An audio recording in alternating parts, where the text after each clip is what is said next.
Let me go ahead and introduce myself. I'm Rebecca Higgins. I lead our policy team here at the Eno Center for Transportation. I have worked on permitting as sort of a slightly secondary space to my transportation focus for a long time. And full disclosure, I really hosted this webinar so that I could figure out what's the latest on permitting reform, which has obviously been in the news a lot, but also it's not been quite clear what's the latest and what's likely to happen in this session of Congress or next. So for that expertise, I'm turning to our panelists who are pretty distinguished with regard to their permitting expertise. So we're really excited to have Ryan Bernstein, Fred Wagner, and Zan Fishman join us today for this discussion. We are not going to have slides. We're just going to have a discussion and kind of we will be answering questions that I pose to them. If you all have questions, happy to answer them. Just put them into the chat and we'll try to get to them throughout the conversation. So first, let me just introduce our panelists and then kind of turn to them for some overall thoughts. So Fred Wagner is an environmental and natural resources attorney. He's currently principal environmental advisor at Jacobs, but his past roles include being the chief counsel at the Federal Highway Administration, which is where I first met him. He also recently represented the 7-County Infrastructure Coalition before the Supreme Court. Ryan Bernstein is a partner at McGuireWoods Consulting. He assists clients in the agriculture, energy, transportation, appropriations, and trade spaces. He formerly was chief of staff in the Senate to U.S. Senator John Hoeven of North Dakota. And Zan Fishman is vice president of the energy program at the Bipartisan Policy Center, where he's worked extensively on permitting reform. He also has congressional experience. He was in the House as chief of staff to Representative John Delaney. So let's start, just like I said, with some overview thoughts. I'll note, we did see some news out of Congress. There was a meeting yesterday of the leaders of the Energy Natural Resources Committee and the Environment and Public Works Committee in the Senate, where they kind of talked about permitting reform. I sort of mentioned to our panelists, it seems like maybe a good news, bad news story where they do say that they have alignment. They are going to work together, but it's not yet. They're not going to release text this week. It's going to be not until September at the earliest. So I guess starting with Zan, why don't we turn to you first? What do you sort of see happening? What's in scope for this package of permitting reform? When is it likely to be public? And what's your overall prognosis? Well, I guess I'll start by saying that I really am optimistic that we are going to have a permitting reform deal this year. People in the world, I think, are thinking about it broadly differently than they did in years past. And if you think about like a decade ago or 2 decades ago, there were plenty of fights about permitting reform. And typically they kind of boil down to Republicans saying we should do permitting reform, Democrats and enviro groups saying we should not do permitting reform. And that's painting with broad strokes. It's not like 100% true, but like broadly, that's kind of how it was. But it really changed, 4 or 5 years ago, when clean energy started facing the same permitting challenges that historically traditional energy sources had faced. And some of the people in the environmental community started thinking maybe we should rethink our position on permitting reform if it's going to block the technology types that we prefer. If it's blocking wind, if it's blocking solar, if it's blocking transmission lines and batteries and geothermal, et cetera. And because of that, there's a lot more alignment on the need to change the system. Because right now, our permitting system is neither good for the economy, nor is it really good for the environment. And so what does the deal entail? I'm an energy guy, and so I really focus on a lot of the energy implications, but it's of course true that many of the laws that would be reformed are broader than just energy, right? So like NEPA is going to be a central piece of that, and the judicial review associated with that, right? That affects all major federal action. Um, that's going to be a core piece of it. And we've seen some action in the House on the Speed Act. Um, and I know that, in the Senate, where the action is now in the EPW committee, they're thinking about how to do that sort of NEPA and judicial review reforms. Other big pieces of the bill, I think, are going to be transmission reform in terms of siting, federal siting and planning, cost allocation. Some probably narrow Clean Water Act reforms that are really focused on linear infrastructure, like pipelines and transmission lines. Um, Project certainty is a new category that, hasn't historically been part of the permitting reform debates, but kind of motivated most recently by the administration's stop work orders for offshore wind and canceling of permits, which of course mirrors previous Democratic administrations yanking permits for things like the Keystone XL.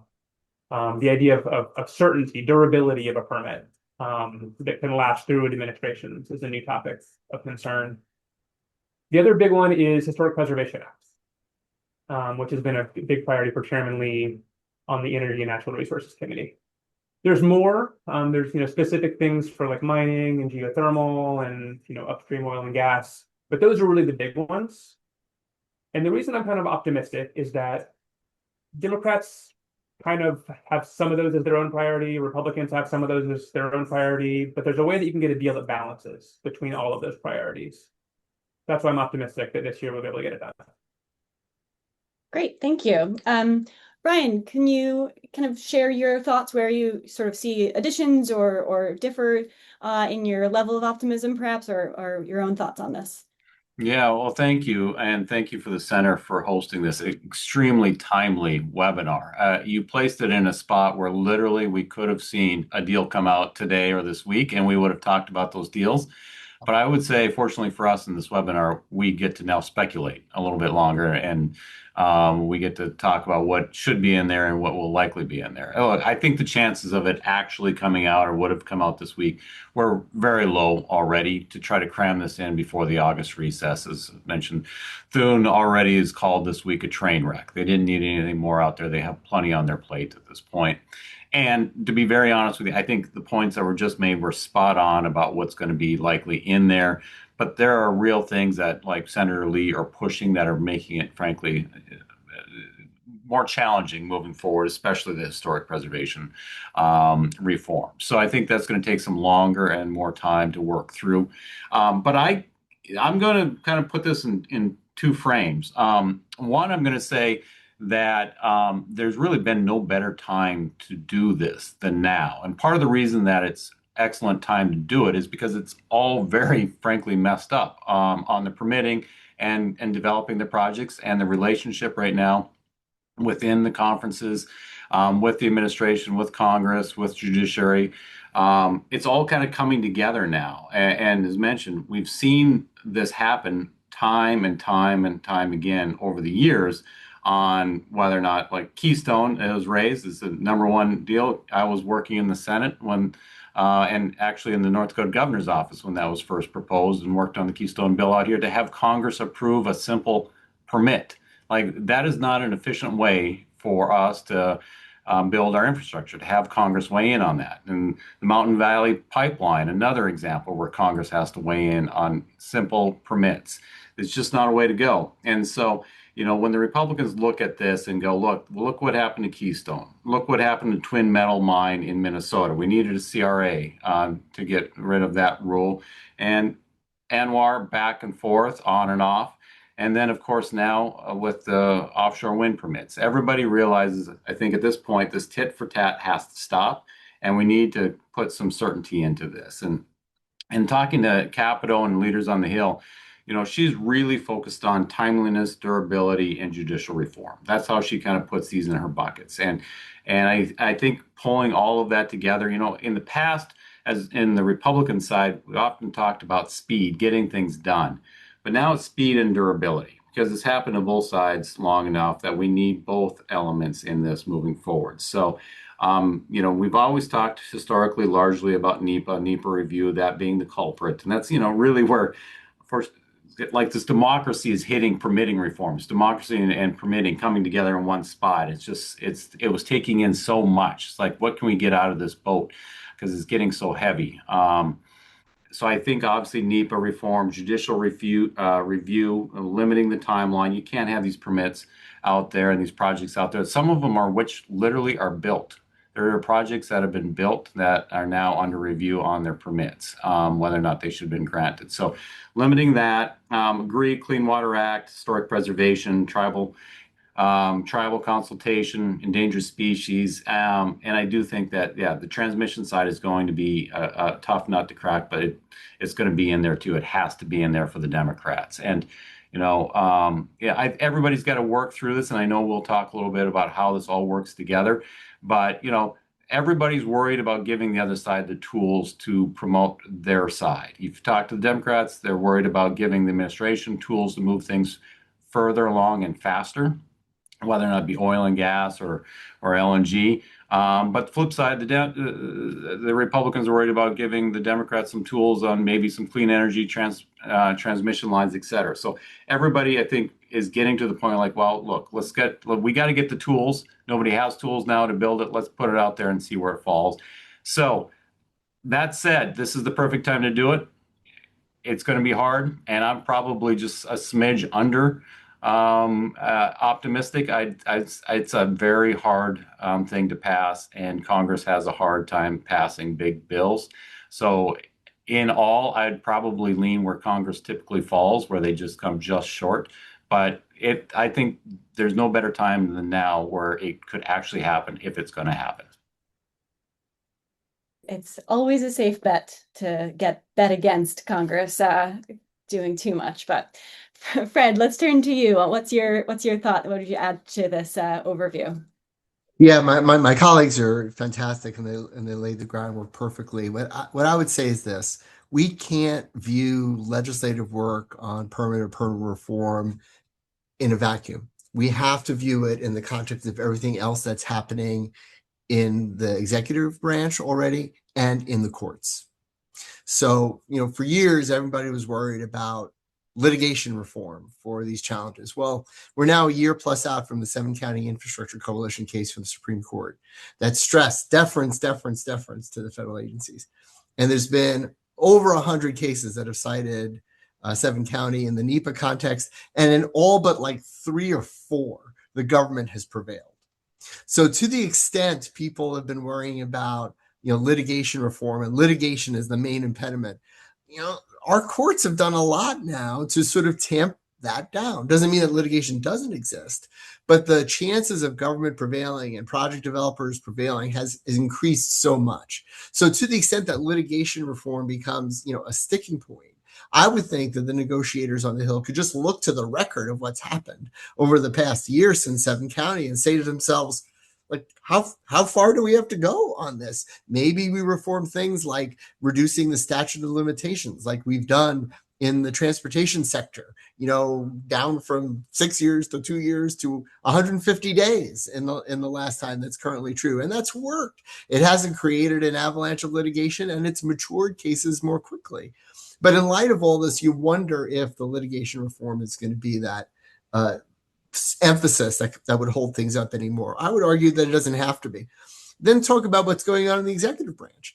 So many of the things related to the Permit Act and the Speed Act are already being tackled on the regulatory side. Now, again, there's challenges to that and so forth, but there tends to be some commonality that we need reform of regulations in order to move infrastructure forward of all sorts, and those are kind of being rolled out slowly but surely.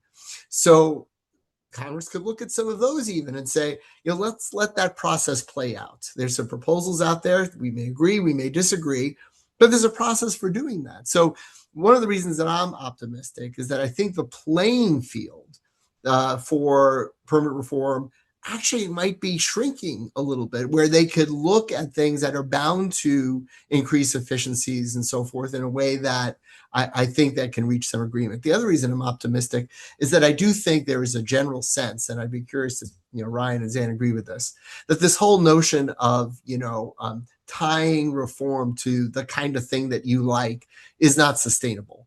So when Ryan says that the key word is durability, I think there's agreement over that. So yeah, in 2 years, are we going to be back to permitting solar farms and wind farms again? Maybe, maybe not.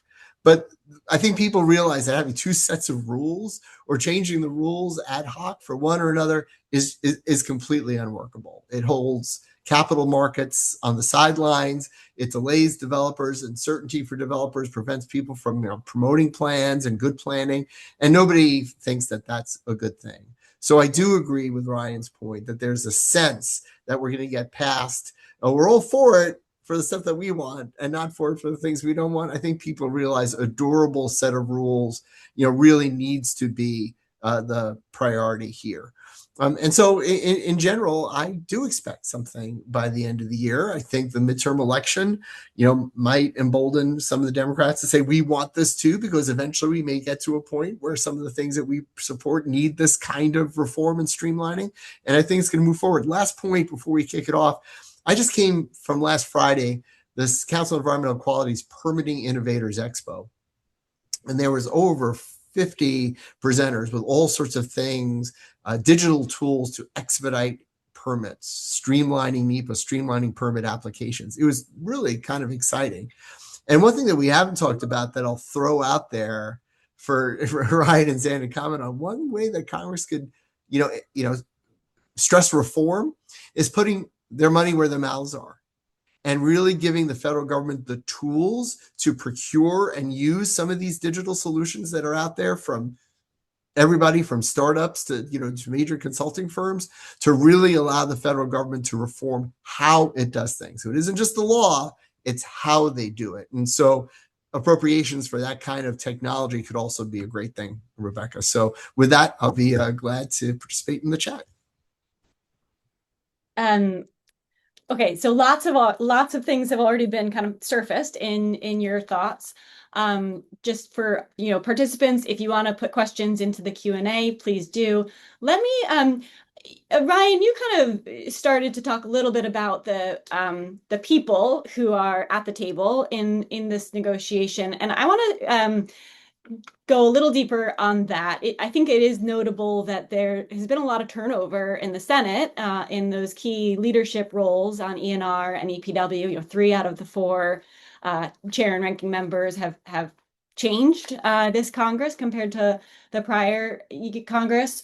I'm curious if we can talk a little bit about what are the goals and motivations, what are the red lines, and how is that playing out in these negotiations? What are each of them looking for, and will they achieve it? Yeah, it's a great question, and I think one of the ways to look at it though is there's definitely new and different players there, but a lot of the constituency that they represent is the same. I mean, the Senate's been working on this for a long while. We'll just kind of pick on the Senate now because that's literally where the ball is at this point. But you had Manchin and Barrasso work on putting their permitting bill forward last Congress, and got it as far as it's gone in a very long time.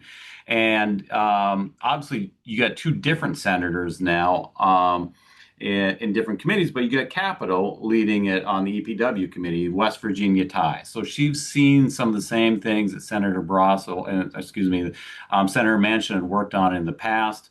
And then Barrasso coming at it from a large public land state that has a lot of coal, et cetera, in it, saw some of the same permitting issues out there.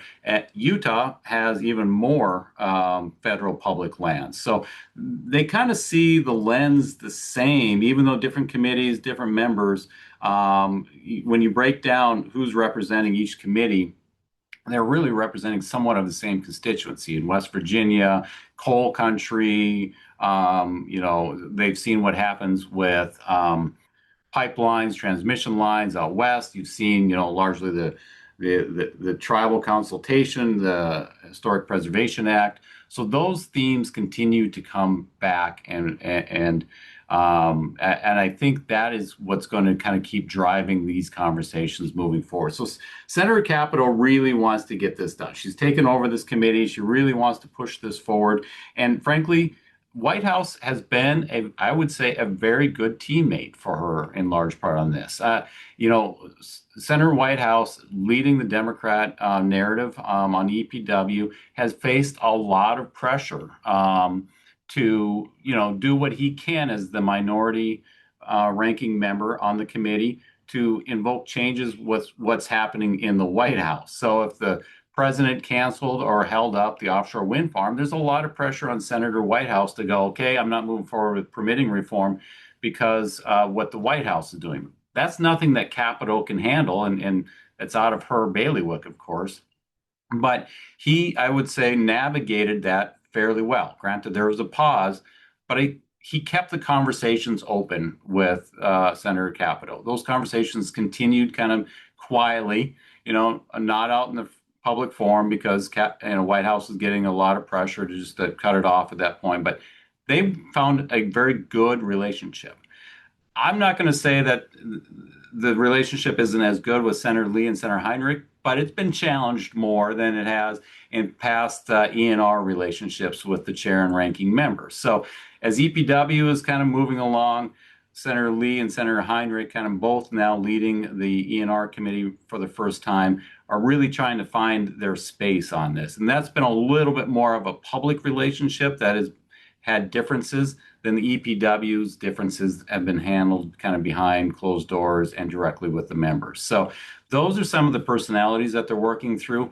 Everybody's getting pushed to get something done, especially with Senator Lee and Capito. This is the number one thing, I think, for a lot of the energy industry as far as like the oil and gas industry. So even though Lee and others have kind of their priorities and what they want to see, they're getting a lot of pressure to move. And I think that will ultimately help them move to a place where the ball will get kicked down the path to at least the Senate, considering an overall bill. Yeah. And a couple of you have brought up kind of the interplay with the administration. And Fred, you mentioned, a lot of work has been done already through regulatory changes. Some have been proposed, some in some ways that has obviously affected the negotiations in Congress, but also, just as far as like the impact of those changes of the both Supreme Court decision and administrative changes, like how much impact has that made on project certainty already, and kind of how far along are we in achieving those goals with regard to project certainty? Yeah, I'd say that there's two parts to that answer. With respect to NEPA and NEPA analysis, it's already had a major effect.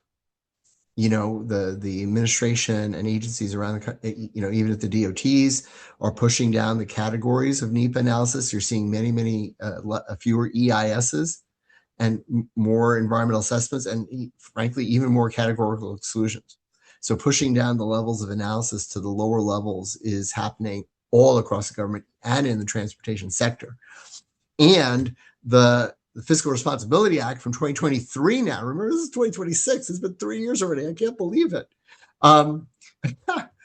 We're getting used to 2-year EISs, 1-year EAs, and stuff like that. We're getting used to the idea of borrowing CEs from other agencies. Inside the DOT, the modal administrations are borrowing like mad from each other to try to get these things done more quickly. So it's had a huge impact. So that's one bucket. But the other bucket is that I think that the area that it hasn't had as much of an effect yet is on the individual permit programs.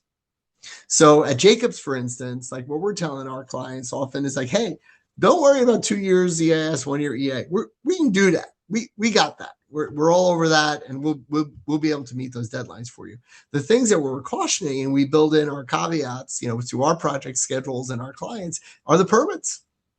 Under the Clean Water Act, the SHPO process under 106 is still an issue.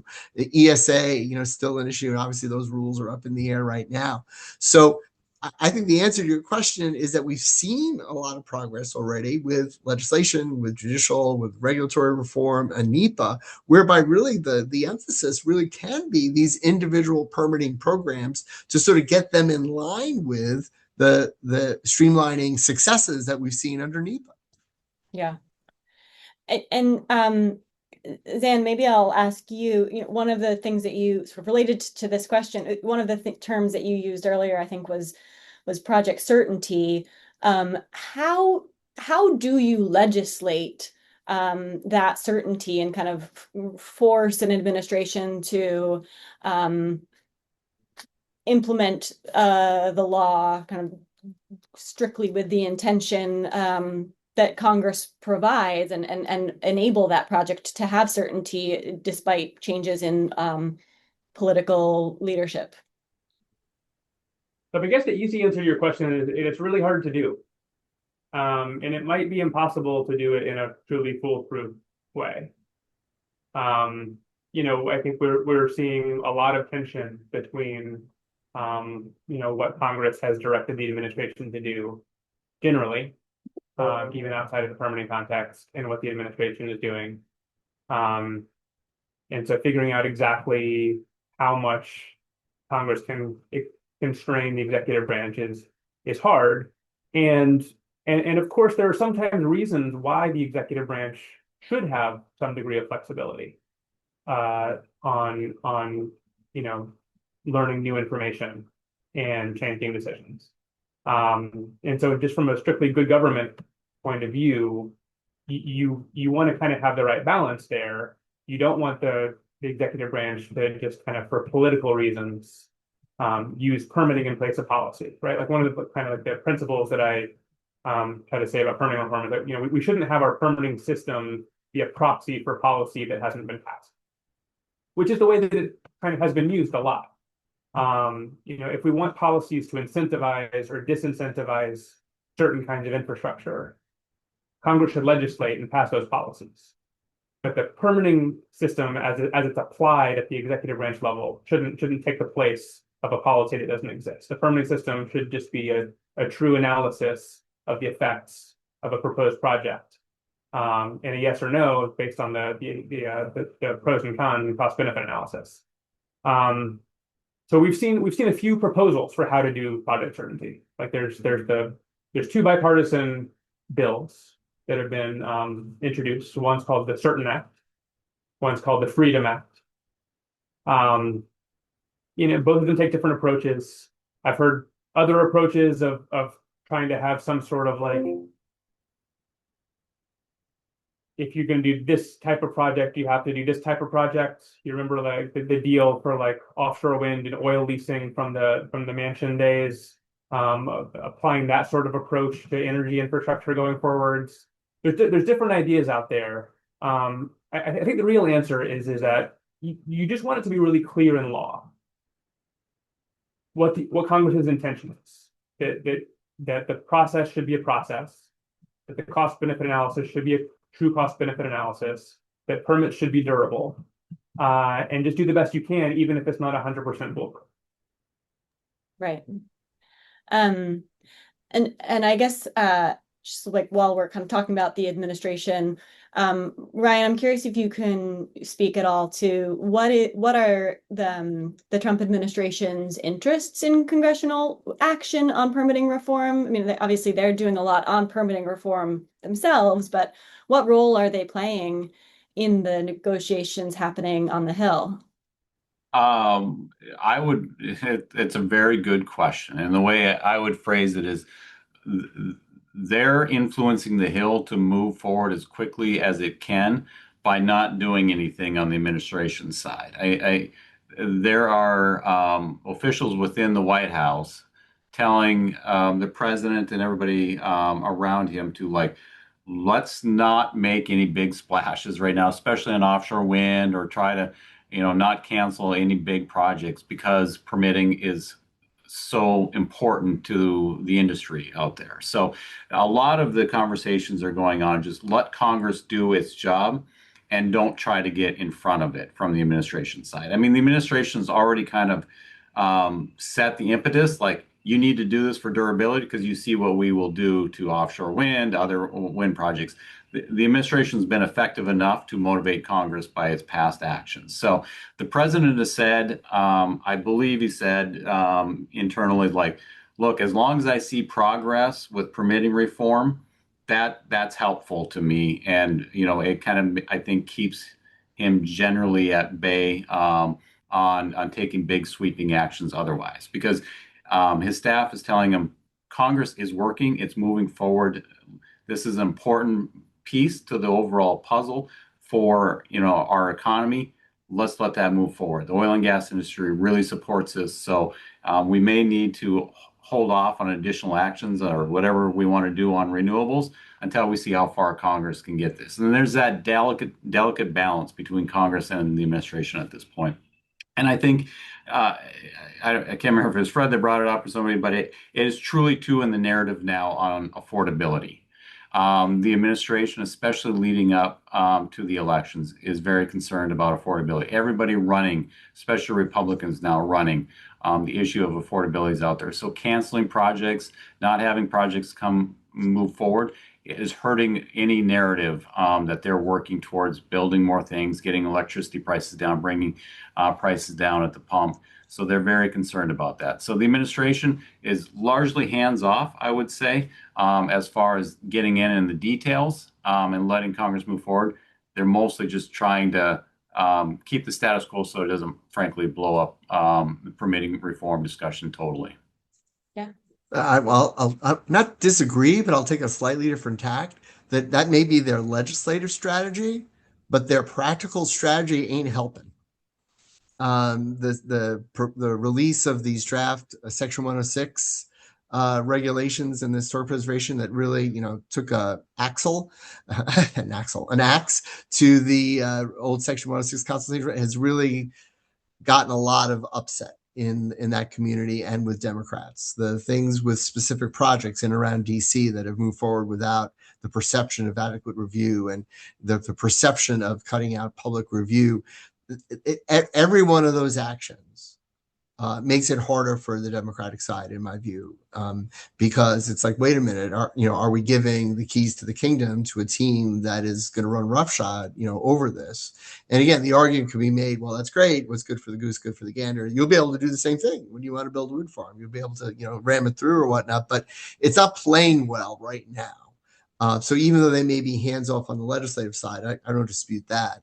I think some of the things that are happening administratively and practically that are very visible, that have been highly visible in the public domain, they're not making the job any easier.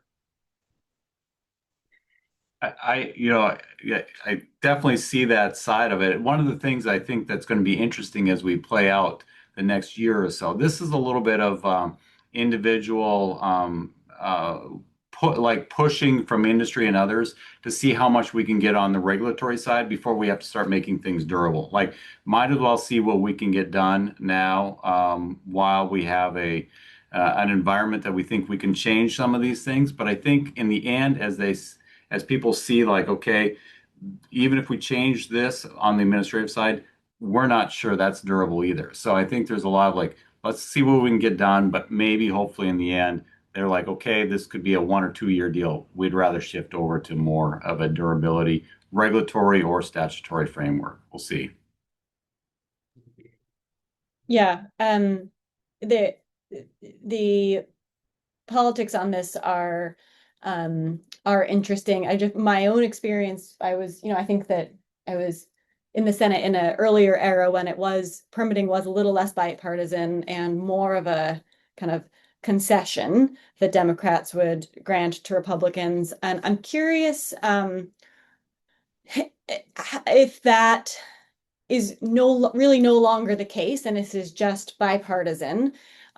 Process-wise for getting something done, are we able to move this kind of bill now as a standalone bill, or does this have to kind of get added to something that's got some momentum? And is that potentially a surface transportation reauthorization, I guess? I mean, in terms of how bipartisan is it, to some extent, it's all the way across the map. There are, I would say, some Democrats who look at the current permitting system and say, this is bad. The system is bad and it needs to be improved. There are others who look at it as, just an important bastion against further pollution. And they might think certain tailored permitting reform improvements that are only geared towards clean energy would be appropriate, but not broad-based permitting reform as is likely to pass in a bipartisan manner. And so you have that spectrum. I think the majority of Congress can look at our system and say it's embarrassing, right? The idea that we can't get to a yes or no without years and years of analysis, and then there's the potential for years and years of hang up in judicial courts afterwards before you can build or not build. I think most people would just look at that and say that it's just a bad system. And one thing I want to point out is, delays are often bad for the environment. Like think about the sewage pipeline that spilled, that burst and spilled the biggest sewage dump in U.S. history, like last year. That pipeline had been identified as having corrosion 7 years prior, and they were going to fix it. But of course, you need permits to fix the pipeline. 7 years later, they still hadn't completed the permitting process. There was an Endangered Species Act lawsuit, and eventually it burst, and there was a huge sewage spill, which historically has not been amazing for local endangered species.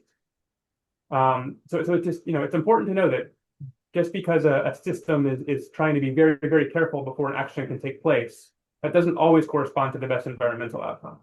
And that's why you're seeing so many Democrats think about it differently than they used to, because they're seeing situations like that, situations with like wildfire management, forest management to prevent wildfires, where the permits get delayed so long that there's a wildfire. A lot of cases like that. In terms of, is there enough bipartisan momentum for it to pass on its own? I guess my answer is I'm not sure. I still think that the more likely path is that it rides on something else that's a must-pass bill. Is that the surface transportation bill? A year ago, I would have said, yeah, that seems like it would make sense. But it seems more and more likely that this year, even though the surface transportation bill is up for reauthorization, it seems more likely that bill will get like a 1-year extension rather than a whole new 5-year bill, which makes it less of a vehicle for another thing to hop onto. Right. And so what could it hop onto? A funding bill or an NDAA or something like that is somewhat more likely, I think, than a transportation bill. Right. I agree. I think there could be a possibility it could pass on the Senate floor, kind of like the SPEED Act, but they just don't have enough time left in Congress, I think, to run a bill like this through. And they'll look for any train that moves. And I agree, surface transportation would have been it. But, like NDA was going to be it, maybe still be it, but they're taking where they can on the vehicles. NDA has argue a good precedent and important provision in Section 357 on the DoD clearinghouse reviews for wind, primarily for wind, setting up a framework of 180 days to conduct a mitigation determination, and then 5 days if there's not for anything. So NDA is a vehicle moving forward. That's there.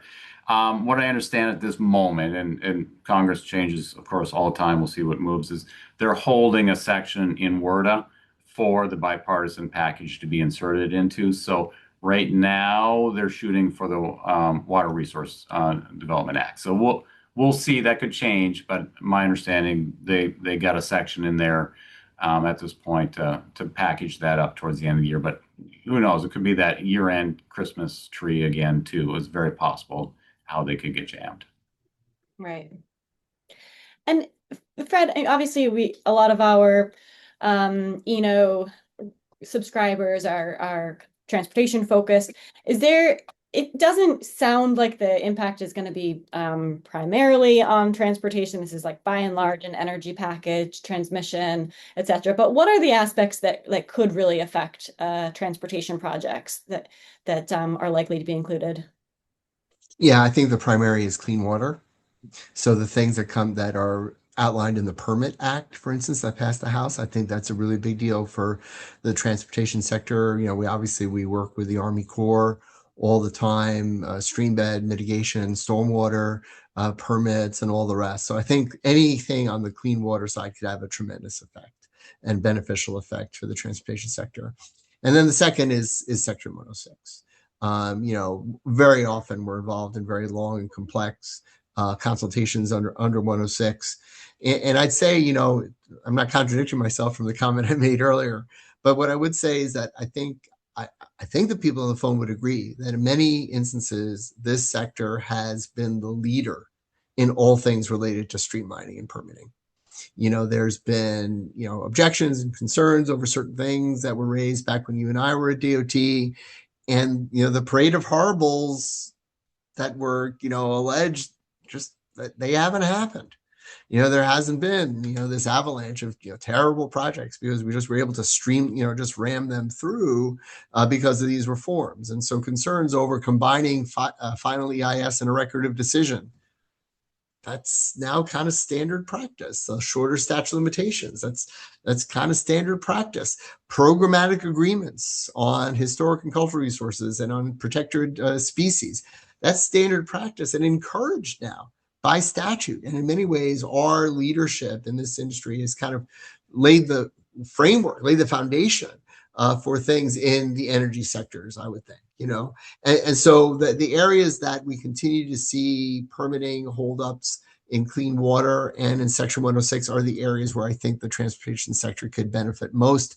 And in some ways, I think that's a positive for legislators because they could see that this sector deals with it responsibility. We have a disparate set of players from state DOTs and transit agencies and port authorities. We managed to do this. We managed to do it well. The last point I'd make is that the other thing that this sector has done that could really tip over the edge some support on the Democratic side, and I believe it's truly bipartisan. I believe we're living in the abundance era, and that's where Democrats want to live.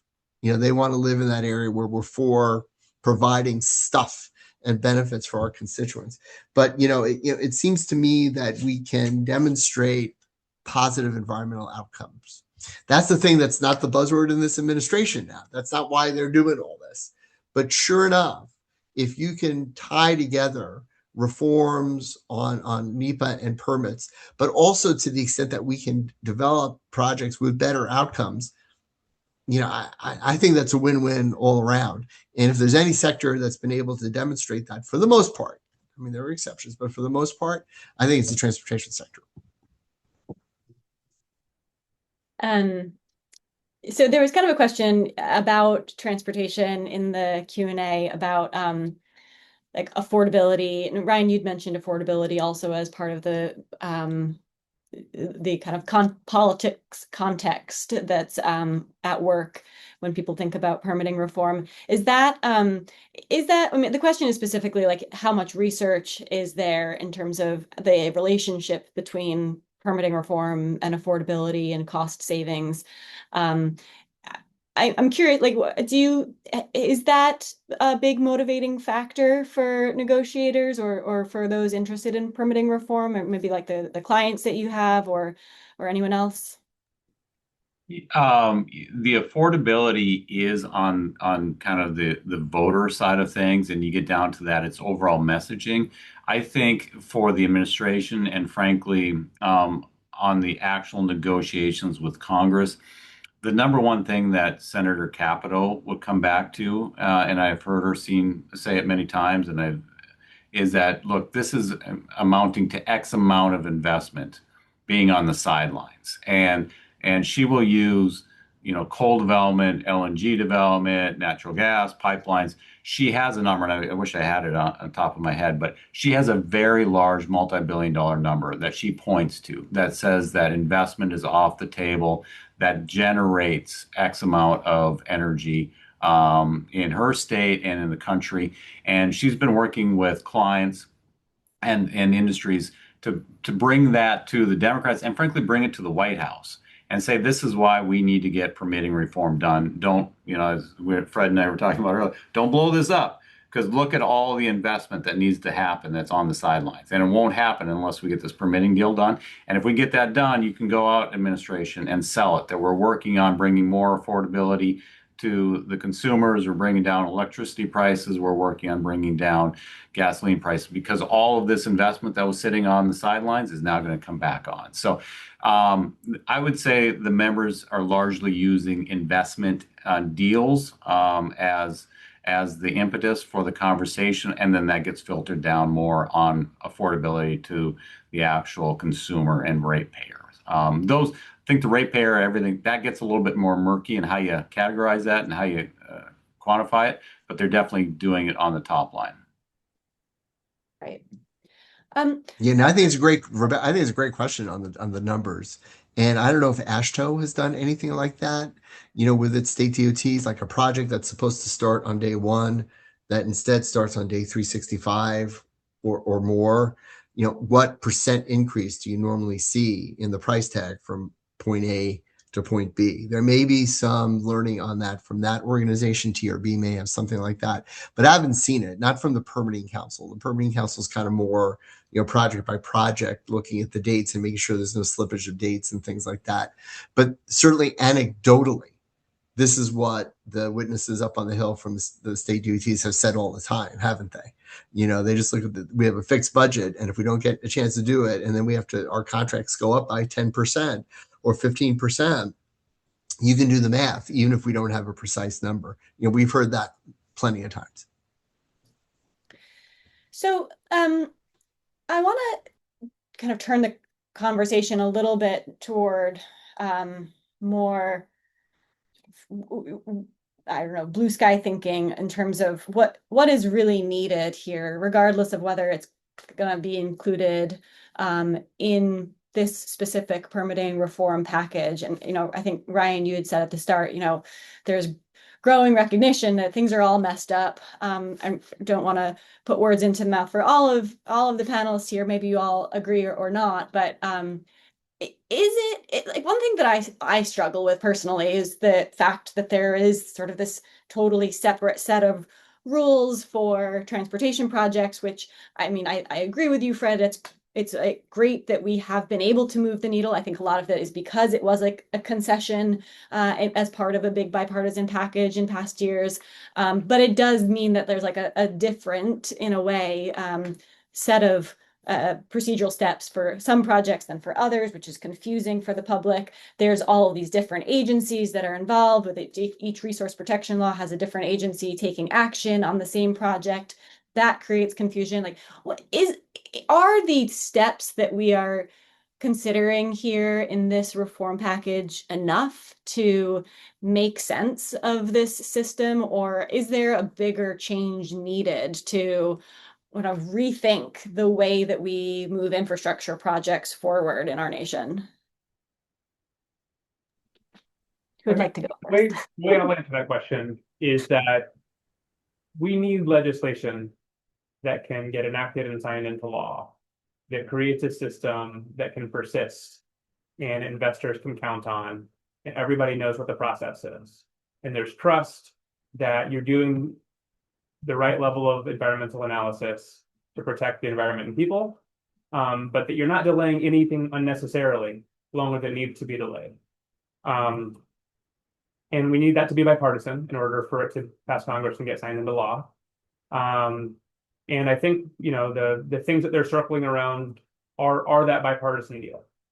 So whether or not there's some totally different system that nobody's really thinking about, the important thing is actually doing something.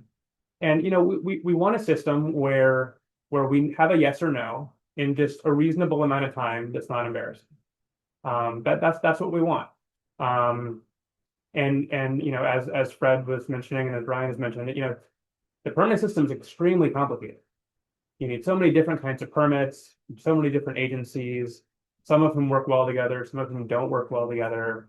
And I think if we were to design it from scratch, we probably wouldn't design it this way. But right now, I'm just trying to figure out, what we can do to help Congress in a bipartisan manner make good progress. And I am still optimistic that it can happen. Sure. I would say, this would be a massive step forward. And one of the biggest things we kind of come back to is like durability and predictability. A lot of the clients we work with, of course, they would love to be able to, have a little bit more certainty up front.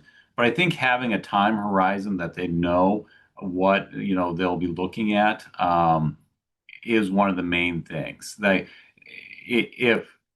If they know, and they're very industry is adaptable generally, and like if we know what the rules of the road is, I think they will generally, if you will, go that direction and work on it. But the investment needs to have a back end certainty, and I think that's where the durability is really coming up. Because hate to bring up the very old cliche again of Keystone XL, but the question kind of came up in this administration, like, are they going to build that now again? And even if they had the green light, can they finish it in 4 years and have every permit, everything built, and everything done? And if not, no, we're not going to go that route, because it could be a new administration, it could be changes, a new election. That we shouldn't have to look at building our infrastructure about when the next election is. And I think that's one of the biggest things. Like, can we take that away? And if we take that away, it gives industry some certainty. So that's kind of the biggest thing I think from the clientele perspective is like, okay, doesn't matter who's down the road. Let's just can we build this project and get it done and in X amount of time? That will help shape our investment decisions. Brad, is there anything you would add to the? No. We had a question in the chat on how well the past legislative fixes have actually worked versus the preference toward just providing policy direction and letting and flexibility maybe to the executive branch to implement. And do you guys have thoughts on that question? Yeah, I do. I mean, it's been a mixed bag. A great example is the authority allowing agencies to borrow categorical exclusions from each other for purposes of identifying projects that might be able to get quicker NEPA approvals. The way it was written was sloppy at best. And so the last administration said, well, we got to put some contours on this. You just can't go through the yellow pages, rip out a page from some third agency that has nothing to do with your subject matter and say, oh, we like that. Because that categorical exclusion was written and drafted in a way that was particular to that agency, that program, those types of projects. And it doesn't make any sense without consulting just a little bit, coordination between the agencies and tweaking the categorical exclusion in a way if it makes any sense. And so they try to put some boundaries on it. They were actually pretty aggressive. And at the end of the administration, there were several agencies that borrowed CEs, and they did a good job in sort of advancing that ball. But now this administration came in, and it's been pretty close to going to the yellow pages, ripping out a page to say we like that CE, and that's not going to help things, because that creates a situation that the perception, that's a little bit willy-nilly, a little bit hodgepodge, and that's never a good thing for reform and streamlining. So I thought Susan asked that question, and she's right. When we were going through MAP 21, that passed over a federal holiday. We surprised there was a bill. We had provided technical assistance. You remember that? We provided technical assistance. Did they listen to that? No, not all of it. And so then we were stuck with trying to figure out how to implement that kind of moving forward. And I think that's always the risk when we're going the legislative route, that it's because it's a compromise for all the reasons that you've heard so far. It's going to look a little bit like Frankenstein, and there's going to be a piece here and a piece there, and sometimes they don't fit together, and it's going to be left to the administrative agencies to try to make heads or tails of it. I would say, though, it's not a complete train wreck, right? There is some definition, some of the things are in there, and it's really around the margins that we're trying to fix things, is my perception. So I think on the whole, despite the likelihood of that happening again forever because of the nature of the legislative process, it's still worth it. Yeah, I'll just double down on it really being worth it. Like, we need Congress to do this, because we already have the results of what happens if Congress doesn't really fix permitting, right? We had the NEPA rewrite under the first Trump administration, and then we had the NEPA rewrite under the Biden administration, and then we had this next Trump administration reverse the Biden need to rewrite. And we're just going to keep getting that, bouncing back and forth between, systems that don't work well together. And that's just not good for anybody. It's not good for anybody's preferred infrastructure type. We just need a policy that we can count on that makes sense, that's durable and predictable. So there's one last question. We have 1 minute left. And so with your final thoughts, you can provide your favorite federal agency for their permitting practices. Good way to close out. No. Is there a federal agency that you feel like does a good job? USDOT, BLM, USDA, DOE, are there standouts as far as permitting?